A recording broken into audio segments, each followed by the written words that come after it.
Hello guys, హైందవ దేశమైన మన భారతదేశంలో హిందూ దేవాలయాలకు కొదువే లేదు.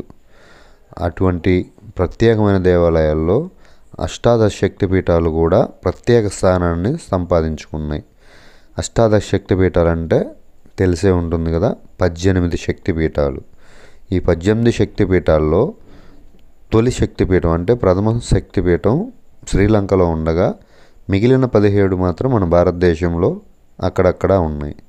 అటువంటి శక్తిపీఠాల్లో 3 మన ఆంధ్ర రాష్ట్రంలో, 1 తెలంగాణలో, అంటే మన తెలుగు రాష్ట్రాల్లో మొత్తం 4 శక్తిపీఠాలు ఉన్నాయి. వాటిల్లో మన ఆంధ్రప్రదేశ్ని తీసుకుంటే శ్రీశైలంలో 1, మనకి ద్రాక్షారామంలో 1, కాకినాడ జిల్లాలో 1, ఇలా 3 ప్రదేశాల్లో 3 శక్తిపీఠాలు ఉన్నాయి. వీటిలో శ్రీశైలం గురించి ఆల్రెడీ నేను వీడియో చేశాను, అలాగే ద్రాక్షారామం గురించి కూడా చేశాను.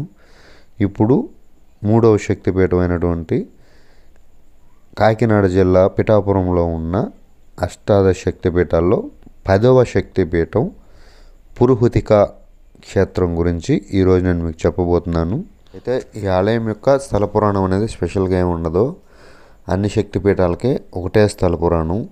ఆల్రెడీ ద్రాక్షారామం వీడియోలో నేను స్థల పురాణం గురించి చాలా క్లియర్గా చెప్పాను. అయితే ఈ వీడియో మొదటిసారి చూసేవాళ్ళు, అంటే ద్రాక్షారామం చూడకుండా వాళ్ళకి తెలియాలి కాబట్టి బ్రీఫ్గా చెప్తాను. దక్షుడు నిర్వహిస్తున్న యజ్ఞంలో తన భర్త అయిన శివుడికి జరుగుతున్న అవమానాన్ని సహించలేని సతీదేవి ఆ యజ్ఞవాటికలోనే ఆత్మాహుతి చేసుకుంటుంది. దీంతో ఆ యజ్ఞాన్ని ధ్వంసం చేసి విలయతాండవం చేస్తూ తన కార్యాన్ని నెరవేర్చకపోవడంతో భూభారం పెరిగి రాక్షసులు తాకిడి ఎక్కువ అవుతుంది. అందుకు ఆదిపరాశక్తి ఆజ్ఞ మేరకు ఆ విష్ణు సతీదేవి దేహాన్ని తన సుదర్శన చక్రంతో ఖండిస్తాడు.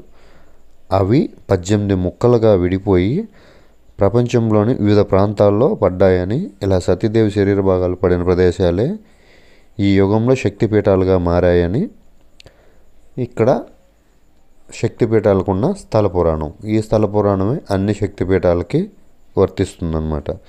అయితే ఆ శరీర భాగాల్లో పిరుదులు పడిన ప్రదేశమే ఈ పిఠాపురం.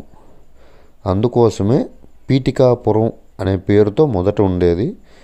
తర్వాత కాలక్రమంగా పిఠాపురంగా పేరు రూపాంతరం చెందిందన్నమాట. ఈ ఆలయంలో పురుహూతిక అమ్మవారి ఆలయమే కాక ఇంకా అంతరాలయాలు చాలానే ఉన్నాయి. ప్రతి అంతరాలయానికి ఒక్కొక్క ప్రత్యేకత ఉంది. అవేంటో ఇప్పుడు చూద్దాం. ఈ ఆలయాన్ని అమ్మవారి శక్తిపీఠం అయినప్పటికీ కుకుటేశ్వర ఆలయంగానే పిలవటం ప్రత్యేకం.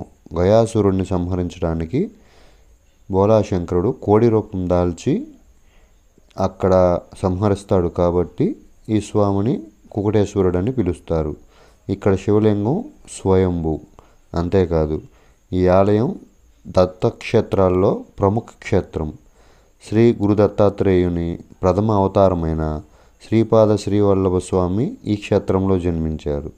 ఈ దత్తాత్రేయ స్వామి వారికి విగ్రహం కూడా స్వయంభూనే.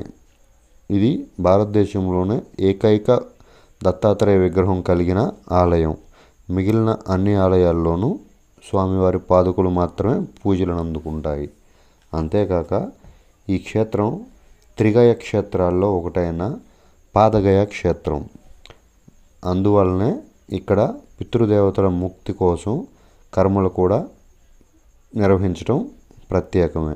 ఈ క్షేత్రం పాదగయగా ఎలా మారిందో తెలుసుకుందాం. గయాసురుడు అనే రాక్షసుడు తన దేహం పవిత్రమైనదిగా మార్చుకోవటం కోసం విష్ణువుని పూజించి వరం పొందుతాడు. అతని వర ప్రకారం తన దేహం మీద 6 రోజులు యజ్ఞాలు చేశారు. అతని పాదభాగం ఈ పిఠాపురంలో ఉండటం వలన ఈ ప్రాంతానికి పాదగయ అని పేరు వచ్చింది. మరి ఇన్ని ప్రత్యేకతలున్న ఇటువంటి పుణ్యక్షేత్రాన్ని జీవితంలో ఒక్కసారైనా దర్శించుకోకపోతే ఎలా? ఇక్కడికి రావాలంటే సామర్లకోట రైల్వే స్టేషన్లో దిగి అక్కడి నుంచి బస్సు మార్గం ద్వారా చేరుకోవచ్చు అన్నమాట. ఇది సామర్లకోట నుంచి కేవలం 10 కిలోమీటర్ల దూరంలో మాత్రమే ఉంటుంది. కాబట్టి అవకాశం కుదిరితే సరే, కుదరకపోతే కుదుర్చుకోనైనా సరే ఒక్కసారి దర్శించండి. ఇంత ఇన్ఫర్మేషన్ ఇచ్చిన ఈ వీడియోకి ఒక లైక్, నా ఛానల్కు సబ్స్క్రైబ్.